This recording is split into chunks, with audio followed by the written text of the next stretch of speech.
Arriesgan las familias y los jóvenes, los bancos no arriesgan nada. ¿Por qué? Porque la banca y algunas instituciones privadas de educación superior fueron a tocar la puerta de la concertación y la derecha para que les aseguraran un nicho de negocio rentista. Déjeme terminar, el señor ministro Vitar se las abrió. El ministro Vitar les abrió la puerta. Eso es una insolencia de suponer de que tú tienes la moral y que los demás no hemos luchado porque no tengo la moral. Ustedes no la tienen, lo han demostrado. No puedes decir eso tú. Porque a los bancos no les gusta la competencia. Eso lo dijo hasta el Mercurio en una editorial a comienzo de año. No les gusta la competencia. Entonces tuvieron que acceder a la clase política para que la clase política les asegurara un nicho en el que pudieran jalar la riqueza de los chilenos a sus bolsillos sin necesidad de entrar a competir con nadie. Nuestra clase política tiene que tomar una decisión, la concertación y la derecha, si quieren seguir siendo el brazo político de la banca. El caso de la Polar puso en alerta a los clientes de esta tienda, pero también a quienes tienen dudas con las otras empresas del retail. El 2007 el Servicio de Impuestos Internos hizo condonaciones por 13.000 millones de pesos y el 2011 rompió todos los récords, 77.000 millones de pesos. Pero lo más grotesco es que esos 77.000 millones de pesos están concentrados en un cliente, Johnson. Horst Paulmann hizo un tremendo negocio con Johnson. ¿Sabe cuánto pagaron al final o no? O sea, les perdonaron 59.000 millones de pesos, pagaron 4.000. ¿Sabe cuánto le condonaron de multas e intereses? El 99%. Pero dicen, aquí la política y la influencia no entra, dicen, e incluso se enojan cuando uno pudiera sugerir una cosa de este tipo. Según un estudio realizado por el FOSIS y el Ministerio de Desarrollo Social, se ha detectado que el 77% de las familias del quintil de menores ingresos tiene deudas y destinan el 60% de sus ingresos al pago de estas.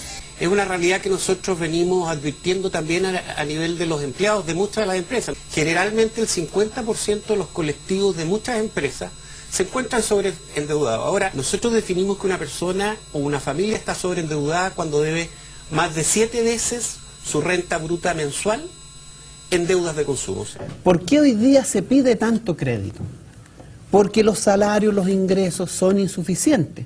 Ahora uno dice, bueno, pero si son insuficientes, ¿por qué la gente gasta más?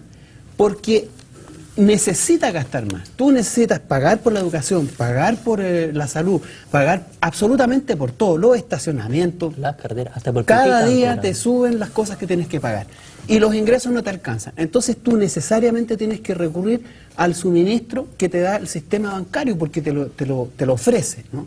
Entonces el problema es más complicado. No solamente está el monopolio de los bancos, no solamente están las necesidades de la gente, no solamente está el Estado que no provee un conjunto de servicios que evitarían tener que recurrir a este tipo de financiamiento. O que no protege. Es un problema complejo. No queremos matar una economía tan sana como la chilena, que en el medio de un mundo que se debate hoy día en la recesión europea, la desaceleración en Asia, la falta de crecimiento, el anémico crecimiento de Estados Unidos, esta economía sigue creciendo, sigue creando empleo. Tenemos que cuidar eso y no matar la gallina y los huevos de oro. Y la gallina y los huevos de oro en este caso es una economía fuerte que crece, genera empleo, aumenta los salarios. Los bancos son empresas bien particulares. ¿Por qué particulares? Porque no quiebran. Descansan casi exclusivamente en la confianza pública. La denuncia de alzas unilaterales de las comisiones de tarjetas de crédito, esta vez contra Banco Estado. La justicia citó a las partes a una instancia de conciliación. Refiero a esto porque también estuvo muy presente con lo sucedido con Cencosud, le costó la candidatura a Lorenz Goldborn. Ahora es Banco Estado el que cometía un abuso muy similar, que era subir en forma unilateral el costo de algunos de sus productos. Y que debería costarle la candidatura a la señora Bachelet, porque toda la gente que está involucrada son funcionarios de la concertación y trabajaron para el gobierno de la señora Bachelet. Yo tengo el orgullo, la tranquilidad y la seguridad de decirles a ustedes que la banca chilena no abusa. ¿Qué te parece las declaraciones de señora Watt? ¿Qué está pasando con la banca y los clientes? Bueno, en primer lugar me parecen declaraciones impertinentes y dignas de quien se cree dueño de este país, porque en realidad son dueños de este país. Aquí hay 4 o 5 grupos económicos que tienen más o menos el 20-25% de toda la riqueza de este país, lo que a mí me parece inaceptable.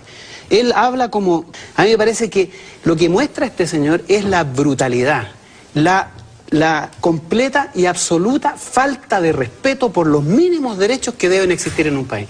Eso es lo que a este país lo tiene cansado. Lo que pasa es que aquí hay un maridaje entre la política y el dinero y los negocios. Y eso se muestra en el Banco Estado, lo que pasa con Cencosud. ¿Y qué propone usted? ¿Cómo se rompe algo como eso? En primer lugar, hay que terminar con esa vinculación entre la política y el dinero. Lo que nosotros estamos planteando en esta materia es crear un polo de financiamiento estatal, bancos estatales. Tenemos que tener bancos estatales, que además es lo que pide la gente. Como por ejemplo el Banco Estado antes. Como era el Banco Estado antes, no ahora, porque hoy día da exactamente lo mismo, y además incluso más caro que los bancos privados. Sí. Entonces, lo que nosotros hemos planteado no es muy distinto a lo que ocurre en muchos países del mundo, que hay bancos estatales y que también hay bancos privados, pero los bancos estatales tienen una lógica distinta, que es servir al desarrollo del país. Es decir, el Banco del Estado no es un banco estatal, señor, es un banco que funciona como todo en Chile al servicio de los capitales privados. El Banco del Estado le prestó plata al señor Luxi para que se comprara el Banco Chile. Sí, le prestó plata a mi papá, que es agricultor. No servir al interés público, porque la plata deberían prestársela a las pequeñas empresas, a la pequeña agricultura, a quienes quieren desarrollar la actividad productiva y no a quienes quieren hacer negocios especulativos como hacen generalmente los bancos y que es la propuesta que a ustedes les gusta. Es la subjetividad de, por ejemplo, figuras como José Martí, que dijeron que mi patria es América. Yo me siento profundamente boliviano, uruguayo, argentino. Un Estado superior para nuestros pueblos pasa por la integración política, económica y social de América Latina. Por lo tanto, me parece que nosotros tenemos que escuchar la demanda boliviana, atenderla, saber en qué contexto, porque no se sabe, ¿no? Aquí se dicen cosas muy por decirlas, digamos. ¿Cómo fue el acuerdo de 1904? ¿Cómo se pactó eso? ¿En qué condiciones políticas? Aquí hubo mucha injusticia, mucha brutalidad en lo que ocurrió en la Guerra del Pacífico. Por lo tanto, me parece que aquí hay que hablar y pensar con justicia. Una vez hecha esa discusión, teniendo presente esta vocación latinoamericanista, hay que discutir una salida del mar para Bolivia. Pero yo no la voy a dar, porque creo que no me corresponde, creo que tiene que ser una decisión soberana del pueblo de Chile.